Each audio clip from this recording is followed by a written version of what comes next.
अस्सलाम वालेकुम। सराय की किचन है, सबको खुश आमदेद। अज गाजर का मुरब्बा बनावन लगे। ये 1.5 किलो गाजर मैं इन्ना कुछ छेल के ते कट के छोटे छोटे पीस रख लेते, विचों हड्डी भी काट ते ये आधा किलो जितना पानी में उबालने वास्ते रख दी। ते पानी उबल वास्ते विच मैं गाजर पा देसा। पानी उबल चुका, हम मैं विच गाजर पा देसा। बिस्मिल्लाह।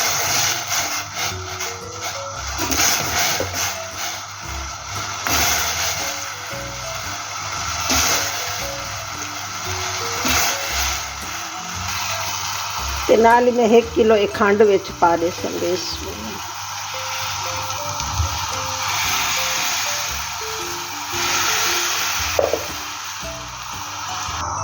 मुरब्बे को मैं अद्धा पका के ते बई बंद करके चूल्हे को रख दे।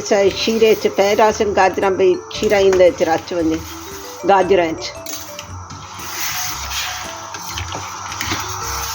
ते को मैं कल पके सा। आज बई शाम को चढ़ावो तो रात सारी रात शीरे च पुसिया रावन गाजर। ये सवेरे पकाओ तो शाम तक पुसिया रावे। उनके बाद वो कोई बड़ा गिनो मुरब्बे को। मैं ये हुण रात को यो चढ़ेंदी पई ते कुछ 5-6 उबाले आवे से इन्हां को मैं बंद चूल्हे को करके रख दे सा। शीरा विच रच वैसी कल ही को पके सा मुरब्बे को। मुरब्बे दी वीडियो मैं पिछले साल भी लाई है। ज़रा वो मुश्किल तरीका है पिया, ये आसान तरीका है पिया गाजर बनावन दा। एक 5-6 उबाले आ चुके हैं। मैं चूल्हा बंद कर दे सही को मैं सवेरे पके सा। ये मुरब्बा मैं दोबारा पकाने वास्ते रख लीता है। एक उतने तक पकावना जब तक के शीरे दे मोती ना बन। वैसी इंदे में 4-5 इलाचियाँ पा दे सा।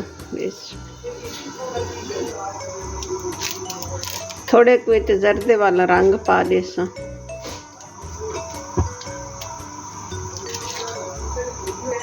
क्योंकि जर्दे वाले रंग नाल इंदा कलर सोहना थी वैंदा है।